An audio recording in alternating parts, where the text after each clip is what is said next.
Hello বন্ধুরা, good morning and welcome back to my channel Mampi's family. কেমন আছো তোমরা সবাই? আশা করছি সবাই খুব ভালো আছো আর আমিও ভালো আছি। চলে এসেছি আবারও একটা নতুন ব্লগ নিয়ে। আই হোপ যে আজকের ব্লগটা তোমাদের অনেক ভালো লাগবে। আর এই যে দেখো, সকালবেলায় চলে এসেছি চা বানাতে। আর এখন আদা চা বানিয়ে নিচ্ছি, কেননা সকালে আমরা আদা চাই খেয়ে থাকি। আর আজকের সকালে কোনো রান্নাবান্না নেই, তাই কিন্তু ঘুম থেকে উঠতেও একটু দেরি করেছি। তো দেরিতেই ঘুম থেকে উঠেছি, কেননা আজকে যাব একটা নিমন্ত্রণ বাড়ি।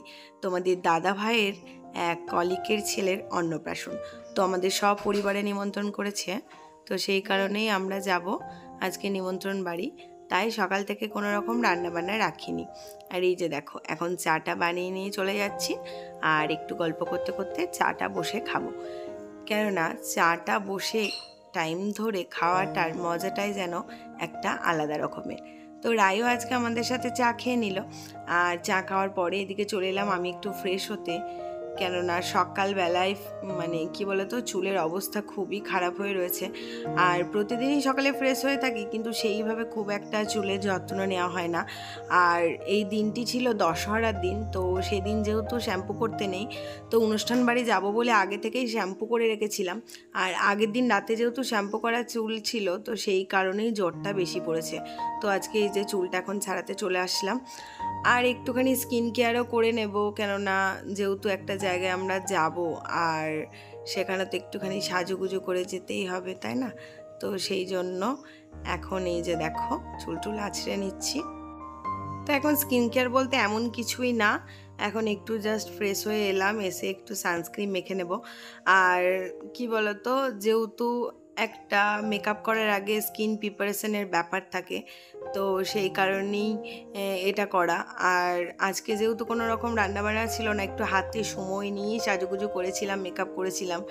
আর রান্নাবান্না না থাকার পরেও আমি কিন্তু লেট করে ফেলেছিলাম। তো আমাদের মনে হয়েছিল আমি লেট করে ফেলেছি বাড়ি থেকে বেরোতে, কিন্তু তারপর গিয়ে দেখি যে আমরাই অনেকটা আগে আগে পৌঁছে গেছি। আমাদের আগে একজনেরা চলে এসেছিল, আর আমরা ছিলাম তারপরেই। তো তারপরেই সবাই ঢুকেছিল, আমাদের টাইমটা এতটুকু লেট হয়নি। তো এদিকে তারপর বিছানা টিছানা তুলতে চলে যাব, কেননা আমি তো ঘুম থেকে আগে উঠে পড়েছি আর তোমাদের রায় ঘুমাচ্ছিল। তো সেই কারণে বিছানাটা আগে তোলা হয়নি, তো আগে চাটাই খেয়ে নিলাম। তো তারপর এখন বিছানা টিছানা তুলে নেব, আর ঘরে যে সমস্ত টুকটাক কাজ থাকে সেগুলোকে সেরে নেব। আর ঘরে রান্না নেই মানেই তো একটা বড় কাজের কোনো রকম কোনো দায়িত্ব নেই আজকে। তো সেই জন্যই আজকে মাইন্ডটা ভীষণ ফ্রি ফ্রি লাগছে। মনে হচ্ছে যেন একটা বড় সড়ো কোনো একটা কাজের দায়িত্ব মাথা থেকে নেমে গেছে। তো এই যে দেখো, পুরোপুরি এখন রেডি হয়ে নিয়েছি। রেডি মানে একটু ফ্রেশ হয়ে নিয়েছি। তো এদিকে বিছানাটা তুলতে চলে এসেছি। আর দেখো বিছানার কি অবস্থা। আর প্রতিদিনই তো আমাদের ঢাকা লাগেই। তো রায় আর আমি একটা নিয়ে থাকি, একটা তোমাদের দাদাভাই নিয়ে থাকে। তো যতক্ষণ না বিছানাটা গুছিয়ে টান টান করে রাখা হবে, ততক্ষণ কিন্তু ঘরের চেহারা ঠিক মতো ফিরবে না। আর বিছানাটাই হলো ঘরের সবথেকে মেন সৌন্দর্য আমার মনে হয়। ঘরের মধ্যে সব কিছু সুন্দর সুন্দর জিনিস থাকলেও আমাদের যখন বিছানাটা এরকম নোংরা গাদায় নম হয়ে থাকে, তখন কিন্তু ঘরটা দেখতে একদমই ভালো লাগে না।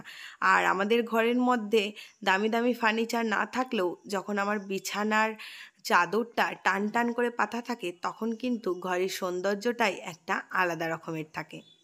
আমরা যারা এই ইউটিউব প্ল্যাটফর্মটাকে বেছে নিয়েছি নিজেদের বাড়ির ছোট্ট ছোট্ট কাজকর্মগুলো বন্ধুদের মাঝে শেয়ার করার জন্য, তারা কিন্তু আমরা সকলেই জানি এই ইউটিউব জার্নিটা কিন্তু খুব একটা সহজ ব্যাপার না। সত্যি ইউটিউবে জায়গা করা মানে সত্যি একটা বিরাট যুদ্ধের পর জয়ী হওয়া। তো জানি না ইউটিউবে সাফল্য পাবো কি পাবো না, কিন্তু আমার এই যে কাজের মাধ্যমে তোমাদের সাথে যে আমার পরিচিতি হওয়া, তোমাদের রীতিমতো আমাকে মেসেজ করা, সেই মেসেজে রিপ্লাই দেয়া, এইসবের মাধ্যমে আমাদের পরিবারের যে বন্ধুত্বটা গড়ে উঠছে, সেটার কিন্তু একটা খুব গুরুত্ব রয়েছে।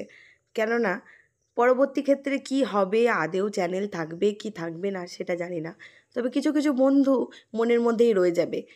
একবার হলেও তাদের কথা মনে পড়বে যে না, এরকম একজন বন্ধু ছিল যে আমাকে রোজ এসএমএস করতো। তো এই ভ্লগটার মাধ্যমে আমি নিজেকে অনেক খুশি রাখতে পারি, নিজেকে সবসময় পজিটিভ রাখতে পারি। কিন্তু কী বলো তো বন্ধুরা, সময়ের অভাবে রেগুলার ভ্লগ দিতে পারি না। তোমরা প্রায় এসএমএস করো যে দিদি রেগুলার ভ্লগ দাও, রেগুলার ভ্লগ দাও, কিন্তু আমি পেরে উঠি না। তোমরা তো বোঝোই একা সংসারে একটা বাচ্চা নিয়ে তারপর একটা ভ্লগ রেডি করা অনেক চাপের হয়ে যায়, হোক যদিও 12 মিনিটের ভ্লগ। কিন্তু কি বলো তো, সারাটা দিনের কাজের মাঝে তো তোমাদেরকে সেই 12টা মিনিটই আমি তুলে ধরি, কিন্তু সেই 12টা মিনিটের পরিশ্রম 12 ঘন্টার সমান। তো সেই কারণেই আমার পক্ষে আর সম্ভব হয়ে ওঠে না। আর এখন গরমের জন্য যেহেতু মর্নিং স্কুল শুরু হয়ে গেছে তোমাদের রায়ের, এখন তো একেবারেই সময় আমার হাত থেকে বেরিয়ে গেছে। তো এই যে দেখো, তারপর আমি রেডি হতে চলে এসেছি, মানে হচ্ছে ফাইনালি মেকআপ করতে। আর তোমরা তো দেখলে আমার ফেস মেকআপ মোটামুটি কমপ্লিটের দিকে। আর এই হচ্ছে টোটাল আমার মেকআপের জিনিসপত্র। মানে আমি যেহেতু প্রফেশনালি কাজ করি, তাই আমার মেকআপের জিনিসপত্র এত এত কিছু। আমরা যখন যে কোনো বিষয়টাকে প্রফেশনাল নেব না, দেখবে আমাদের একটা দুটো কাজেই কিন্তু মন ভরে যাবে। আর যেহেতু আমি প্রফেশনালি করি, তখন সমস্ত প্রোডাক্ট স্টেপ বাই স্টেপ না করলে মনে হয় যেন ইনকমপ্লিট থেকে গেল, পারফেকশন জিনিসটা যেন আসে না। তো এই যে দেখো, আমি পুরোপুরি রেডি হয়ে নিয়েছি। আর আমাকে এই শাড়িটাই দেখতে কেমন লাগছে অবশ্যই তোমরা একটু জানিও। আর যেহেতু গরম ছিল, খুব একটা বেশি হিজিবিজি কিছু পরিনি, তাও গলার চিকটা না পরলেই নয়, একদমই ফাঁকা ফাঁকা লাগছিল তাই পরছিলাম। আর এদিকে দেখো, তোমাদের রায়কে একটা ওয়ান পিস পরিয়ে দিয়েছি, আর তোমাদের রায় এদিকে উঠে পড়লো আর আমি উঠে পড়ছি। আর রাস্তায় কিন্তু চড়া রোদ উঠেছে, তো পিঠটা একদম রোদে পুড়েই যাচ্ছিল। তো তারপরে এই যে আমরা বেরিয়ে পড়লাম, আর 12টার দিকে আমরা বেরিয়ে পড়েছিলাম। আর এই যে দেখো, এখন আমরা রওনা দিয়ে দিলাম আর সাথে সাথে চলেও আসলাম। আর আসা মাত্র এই যে আমার বন্ধুর সাথে দেখা হয়ে গেল, ওর নাম লাবণী।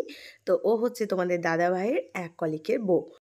তো আমাদের বন্ধুত্বটা অনেক দিনের, সেই বিয়ের পর পর আমাদের বন্ধুত্ব।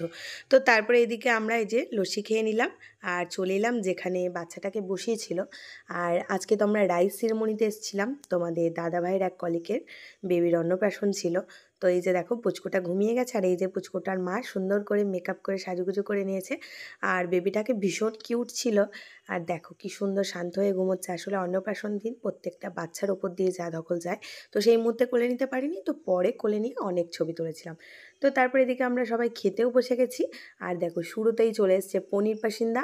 তো আমরা পনির পাসিন্দা দিয়ে খাবার স্টার্ট করলাম। তো তারপর ভাত, শুক্তো, মানে সব কিছুই ছিল, অনেক কিছু ছিল যেটা তোমাদের বলে বোঝাতে পারবো না। তো আমরা এত কিছু খেতেও পারিনি। আর রায়ের দেখো প্রচুর ঝাল লেগে গেছে। তো আজকে এভাবেই আজকে সারাটা দিন কাটালাম। তো চলো বন্ধুরা, আজকে ভিডিওটা এখানেই শেষ করছি, আবার আসবো নতুন কোনো একটা ভিডিও নিয়ে।